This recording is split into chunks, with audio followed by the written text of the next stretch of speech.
台語字真趣味，鄉親啊，今仔日來講三餐不繼，台語安尼寫安尼講，枵飢食頓，也就是三頓袂招魂，也就是有一頓無兩頓。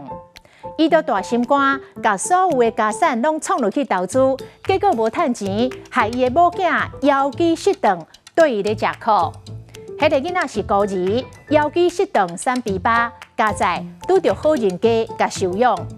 伊都親像人咧講的，送到要互鬼拖去，三頓袂招魂，他都有錢通借你。阿爸講伊細漢的時陣，厝內底真善，常常攏是有一頓無兩頓。枵飢食頓的頓三頓，都是早頓、中晝頓、暗頓。有一句俗語：不孝媳婦三頓燒，有孝查某囝半路搖。親生查某囝，佮較安怎有孝，嘛已經嫁出去，3不5時才會轉來探望。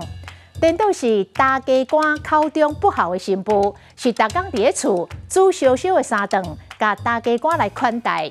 所以大家官對媳婦真正愛較體諒咧。今仔日的台語字枵飢食頓，實在真趣味。